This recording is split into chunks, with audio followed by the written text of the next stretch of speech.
Hello there and welcome back to the channel.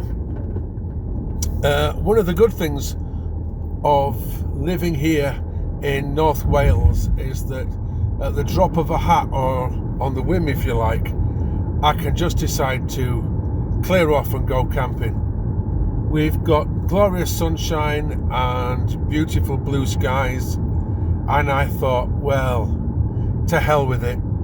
So I've ditched the gardening and I'm just nipping down the road just a few miles to a local campsite just to check out the gear, and I'll stop out a night and just see how things go. I've got some big trips coming up to Yorkshire, and I want to make sure that everything is fully functioning.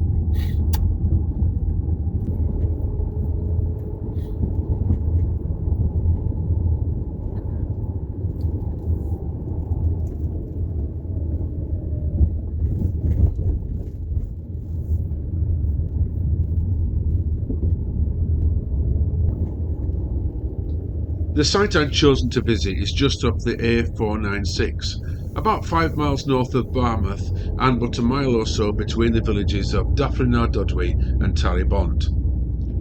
Petra Mawr is a farm site, so none of those fancy fish and chip shops, pubs or hot showers, very much just the basics. Though if you want those kind of facilities, there are a couple of sites just on the doorstep that will fulfil those very needs.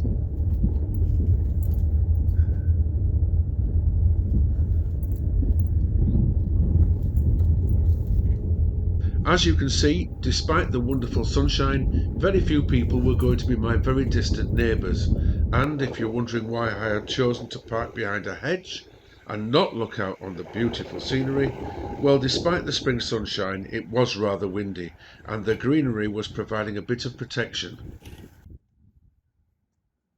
As mentioned earlier, today's camp was more of a spur-of-the-moment thing, and without any real organisation or planning. Something I wouldn't recommend.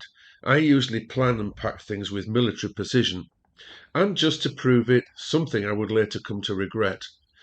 Basically, I just pulled out the back seats and threw a few things into the van and nipped off.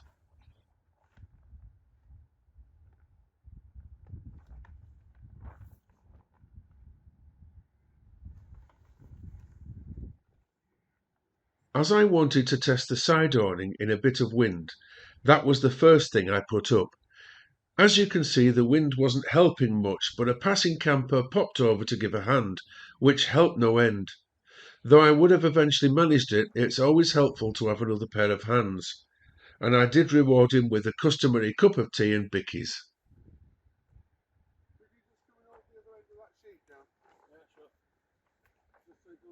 Whilst we struggle with the awning in the wind, a bit about the area, should you too wish to visit.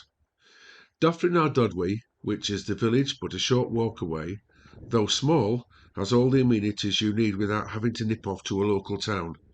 It has a petrol station, a small cafe, and a couple of very good convenience stores, one of which also doubles as the post office, whilst the other has an award-winning butcher's, which is so very handy come the barbecue season. There are some very good pubs locally which also do food.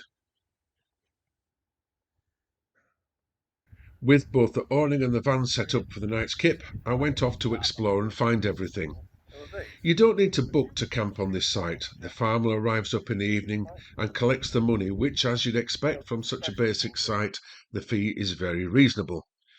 There are a number of freshwater taps dotted around the field and a similar number of portaloos.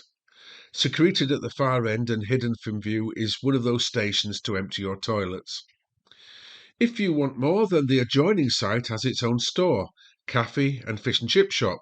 It also has a bar with an adjoining children's play area. Sadly, as it is but the middle of March, there wasn't much of this open. So if you're still wondering why you should come and park up down here, then just look at the view beyond my hedge. Or if still not convinced, then here, let me show you. Across a field you find the gorgeous sand dunes, which are a national nature reserve because of its shifting sands and wildlife habitats. Beyond the dunes lies a beautiful and pristine beach which is good for young and old alike. A couple of things you might like to note. An area at the northern end of the beach is a naturist area, and both the Dyffryn and Benar beaches are renowned as a UFO hotspot where strange lights and flying objects may be seen.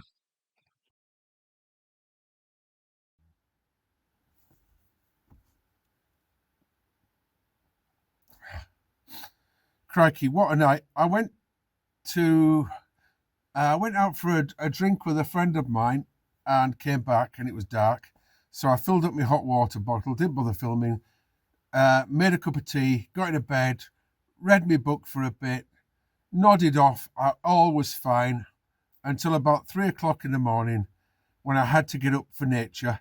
And once I'd done that, I couldn't get warm again. It was so cold. The big mistake was I brought a summer sleeping bag. I didn't throw the right one in, so I had to live with it. Anyhow, I'd got an electric blanket, so I threw that over the top, got that thing, and that eventually sort of saved the night, and I've slept through. It's just coming daylight now, so I'm going to get up. I'm still cold, so I'm going to have a nice hot cup of tea. Get moving. Not staying in bed any longer. It's hell.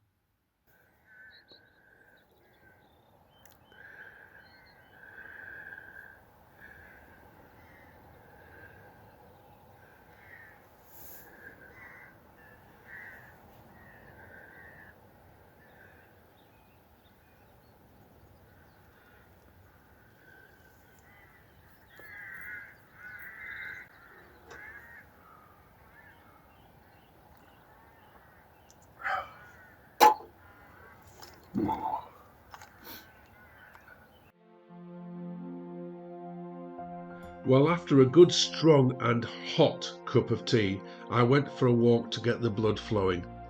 I was hoping to give you a really good drone shot of the area, but there's an airfield about a mile away, and so it's not allowed, even if there are no planes flying. Just for effect, though, I did fly my little plastic parrot, but it was so windy I've knocked off the sound.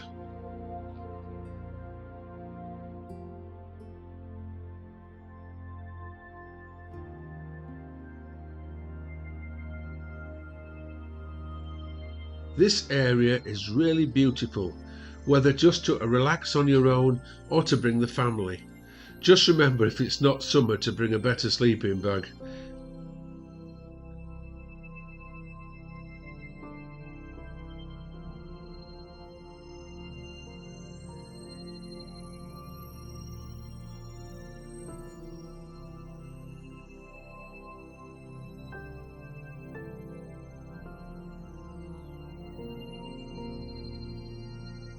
I hope you've enjoyed my little trip out to enjoy the spring sunshine. I know it's not one of my usual top tips and making things type videos, but even I need a break occasionally. Trust me, there will always be one of those from time to time in future films, though I do want to get out and do some more exploring.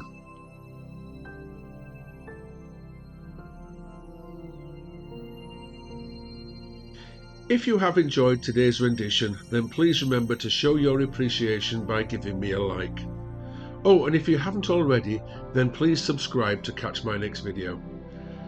Thank you all so very much for watching, and see you again soon. Bye for now.